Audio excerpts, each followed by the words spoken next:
ശ്രീ സന്തോഷാണ് കാസർഗോഡ്. ശ്രീ സന്തോഷ്, താങ്കൾ എങ്ങനെയാണ് ഈ ഇപ്പോഴത്തെ ഈ വിവാദത്തെ, അനാവശ്യമായ വിവാദത്തെ കാണുന്നത്? ഞാൻ ഒരു സന്ദീപ് വാര്യർക്ക് വോട്ട് കൊടുത്ത് നഷ്ടമായി പോയി എന്ന് തോന്നുന്നു. കാരണം ഞാനൊരു കോൺഗ്രസിന് എപ്പോഴും കോൺഗ്രസിന് വോട്ട് ചെയ്യുന്ന ഒരാളാണ്. പക്ഷെ ഇത് കാണിക്കുന്ന ഈ പരിപാടി എന്താന്ന് ഒരു മനസ്സിലാവുന്നില്ല. കാരണം KC വേണുഗോപാൽ ഛത്തീസ്ഗഡിൽ പോയ ഒരു അവസ്ഥയുണ്ട്, ഓർമ്മ ഉണ്ടാവുമല്ലോ.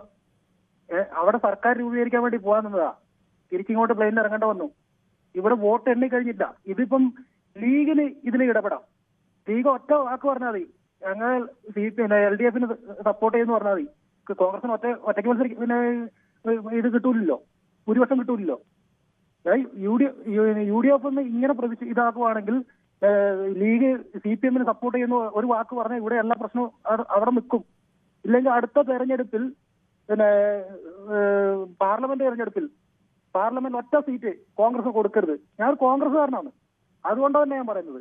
കാരണം ഈ KC വേണുഗോപാൽ എന്തിനാണ് അവിടെ നിന്ന് ഇങ്ങോട്ട് വരുന്നത്? UDF VD സതീശൻ ഇത്രയും 5 വർഷം പ്രതിപക്ഷത്തിരുന്ന് ഒരു കോൺഗ്രസ് ഉണ്ട് എന്ന്, പ്രതിപക്ഷം ഉണ്ടെന്ന് തെളിയിച്ചില്ലേ? എന്നിട്ട് ഈ KC വേണുഗോപാൽ ഇങ്ങോട്ട് വരേണ്ട ആവശ്യമുണ്ടോ? MP മാർക്ക് സ്ഥാനം ഇവിടെ മത്സരിക്കാൻ പോലും അവസരം കൊടുക്കാതെ സുധാകരനെ അടക്കം വെട്ടിയില്ലേ? പിന്നെ എന്തിനാണ് ഈ KC വേണുഗോപാൽ പോലെയുള്ളവർ? ഇപ്പൊ നേരത്തെ ഒരു പ്രേക്ഷകൻ പറയുന്നത് കേട്ടോ, നേതാക്കളൊന്നും പറഞ്ഞില്ലാന്ന്. ഈ അണികൾ പറയുന്ന നേതാക്കൾക്ക് അത് തിരുത്തിക്കൂടെ? എന്തെങ്കിലും പറയുന്നുണ്ടോ? KC വേണുഗോപാൽ ഒന്നും പറഞ്ഞില്ലല്ലോ. അണികളെ ആരാ പറഞ്ഞാലും ഇവർക്ക് ഇത് തിരുത്താം. ഇവരെന്തെങ്കിലും പറഞ്ഞിട്ടുണ്ടോ? ഇന്ന് വരെ ഒരു മാധ്യമത്തിന് മുമ്പിൽ ഞങ്ങൾ മുഖ്യമന്ത്രി ആവുന്നില്ല എന്ന് KC വേണുഗോപാൽ പറഞ്ഞിട്ടില്ല. കേരളത്തിൽ ഒരു തെരഞ്ഞെടുപ്പ് നടന്നപ്പോൾ കേരളത്തിലെ നേതാക്കൾ അത് നയിച്ചു. അതായത് VD സതീശൻ, എല്ലാവരും നയിച്ചിട്ടുണ്ട്. അപ്പൊ അവർക്കാണ് ഒരു മുൻഗണന ഉള്ളത്. അതായത് KC വേണുഗോപാൽ ഇവിടെ കേരളത്തിൽ വന്ന് മുഖ്യമന്ത്രി ആവേണ്ട യാതൊരു ആവശ്യമില്ല. ഈ BJPയെ പ്രതിരോധിക്കാൻ വേണ്ടി കേന്ദ്രത്തിൽ പോയ ആളല്ലേ? ആ കേന്ദ്രത്തിൽ നിന്നാ പറയാം, ഇപ്പം പ്രതിരോധിച്ച് കഴിഞ്ഞ് കേരളത്തിലേക്ക് വന്നോ? ഇതൊക്കെ സത്യം പറഞ്ഞു കഴിഞ്ഞാൽ ഈ മെയ് 4 വോട്ടെണ്ണുമ്പോൾ ഈ സർക്കാർ കിട്ടരുത് എന്ന് ഞാൻ ആഗ്രഹിക്കുന്നു. ഒരു കോൺഗ്രസ്സുകാരനായതുകൊണ്ട് തന്നെ ഞാൻ ആഗ്രഹിക്കുന്നു. കാരണം ഇത് ജനങ്ങളുടെ ഇടയിലേക്ക് ജനങ്ങളെ കോമാളിയാക്കുന്ന ഒരു സ്വഭാവം കാണിക്കാൻ പാടില്ല. ഒരു വൃത്തികെട്ട രാഷ്ട്രീയമായി കോൺഗ്രസ് അധപ്പതിക്കാൻ പാടില്ല എന്നതാണ് ഒരു കോൺഗ്രസ്സുകാരന്റെ എല്ലാ ദേഷ്യം വെച്ചുകൊണ്ടെന്ന് ഞാൻ പറയുന്നത്. കാരണം ഞാൻ വോട്ട് ചെയ്ത് വെറുതെ ആയിപ്പോയി, നോട്ടയ്ക്ക് വോട്ട് ചെയ്ത് മതിയായിരുന്നു. കാരണം 10 വർഷം കാത്തിരുന്നിട്ട് ഒരു സർക്കാർ ഉണ്ടാക്കാൻ കിട്ടുന്നതാണ്. ഇവർ കോൺഗ്രസിന് വേണ്ടിയിട്ടാണോ, കോൺഗ്രസിനെ വളർത്താനാണോ, അല്ലെ രാഷ്ട്രീയ നേതാക്കളെ വളർത്താനാണോ നിൽക്കുന്നത്? നേരത്തെ ഒരു പ്രേക്ഷകൻ പറഞ്ഞു കേട്ടു, സുധാകരൻ തലമൂത്ത നേതാവ്. തലമൂത്തല്ല, തലയ്ക്ക് മൂത്തതാണെന്ന് ഇപ്പൊ സംശയം വരുന്നത്. ഓരോ ദിവസങ്ങൾ മാറി മാറി അതും ഇതും പറയുന്നു. രമേശ് ചെന്നിത്തലയ്ക്ക് സപ്പോർട്ട് ചെയ്തു. ഒരു PJ കുര്യനുണ്ട്, അയാളും മൈക്ക് കിട്ടി അന്നേരം രമേശ് ചെന്നിത്തല.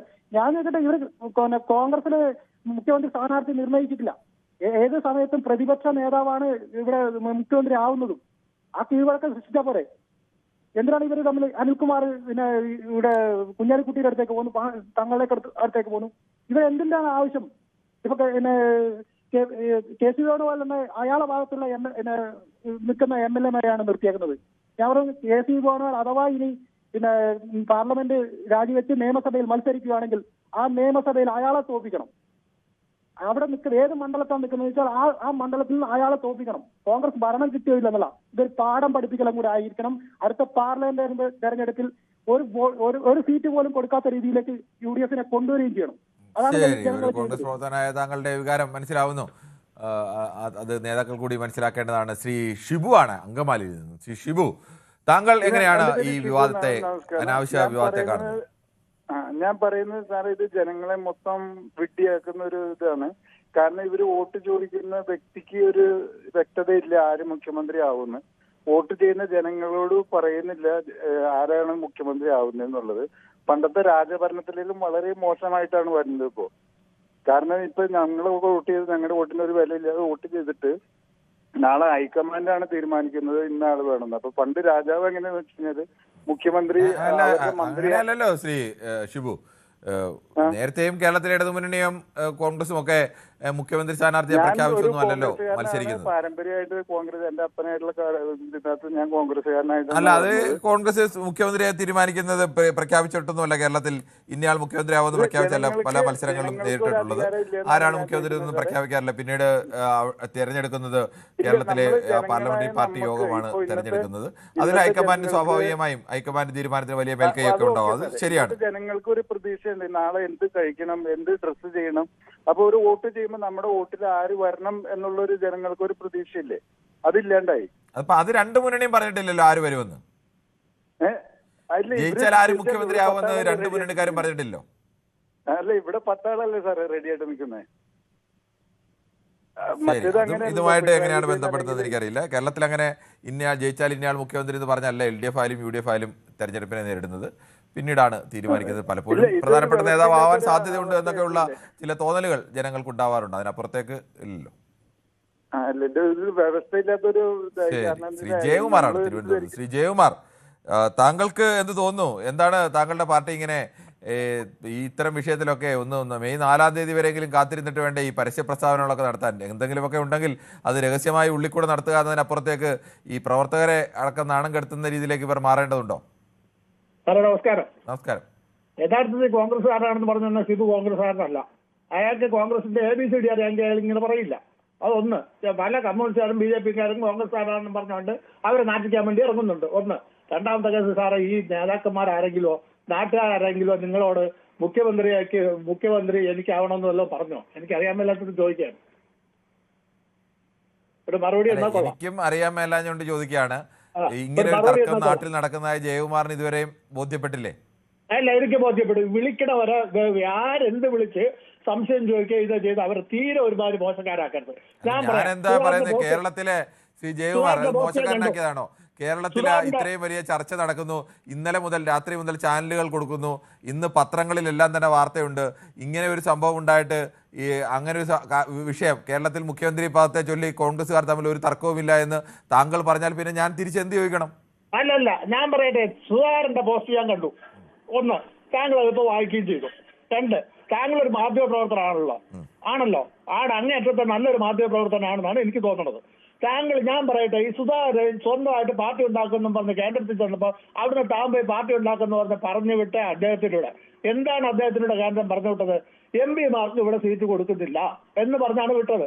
അങ്ങനെ ഇരിക്കുമ്പോൾ ഒരു MP-യെ പിടിച്ചുകൂടെ മുഖ്യമന്ത്രി ആക്കുവോ? സുധാകരന് ഇവിടെ വരുമ്പോഴത്തേക്ക് അങ്ങനെ താങ്കൾക്കൊന്ന് ആലോചിക്കാമല്ലോ. എനിക്ക് പറയാൻ കഴിയും. എന്നെ സംബന്ധിച്ച് ഒരു മാധ്യമ പ്രവർത്തകൻ എന്ന നിലയ്ക്ക് ഞാൻ ഇപ്പോൾ താങ്കളോട് തന്നെ കൃത്യമായി പറയുകയാണ്. കോൺഗ്രസ് ജയിച്ചാൽ മുഖ്യമന്ത്രി ആവാൻ സാധ്യതയുള്ള 3 പേരുകൾ ഉണ്ട്. ആ 3 പേരുകളിൽ ഒരു പേര് KC വേണുഗോപാലിന്റെ പേര് കൂടിയാണ്. അത് ആവില്ല എന്ന് എനിക്ക് ഉറപ്പിച്ചു പറയാൻ എന്തായാലും തൽക്കാലം കഴിയില്ല.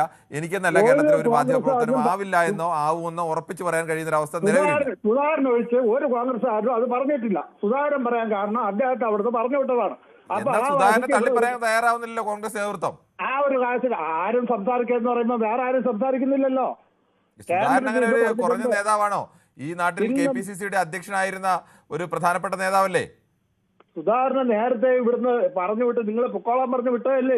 പിന്നെ ഇവിടെ പിടിച്ച് നിൽക്കുകയല്ലേ സുധാകരനെ കണക്കിലെടുത്തിട്ടില്ല എങ്കിൽ പിന്നെ അദ്ദേഹത്തിന് MLA ആയിട്ട് മത്സരിക്കാൻ കൊടുക്കില്ലായിരുന്നോ? ഇന്നും ദീപദാസ് പറഞ്ഞിരിക്കുന്നത് എന്താണെന്നറിയാം, ഒരക്ഷരം ആരും മിണ്ടരുതെന്നാണ് പറയുന്നത്. അവരാരും മിണ്ടുന്നുമില്ല. സുധാകരൻ പോസ്റ്റ് ഇട്ടത് അയാൾക്ക് എന്തായാലും കൊടുക്കില്ല.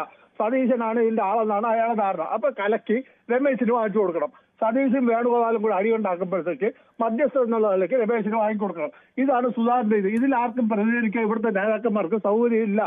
അല്ലാതെ ഇവരാരും പറഞ്ഞിട്ടില്ല ഞങ്ങൾ ഇവിടെ മുഖ്യമന്ത്രിയാണെന്ന് KC പറഞ്ഞിട്ടുണ്ടോ? VD സതീശൻ പറഞ്ഞിട്ടുണ്ടോ? കൂടുതൽ വാർത്തകൾക്ക് News 18 Keralam YouTube channel subscribe ചെയ്യുക.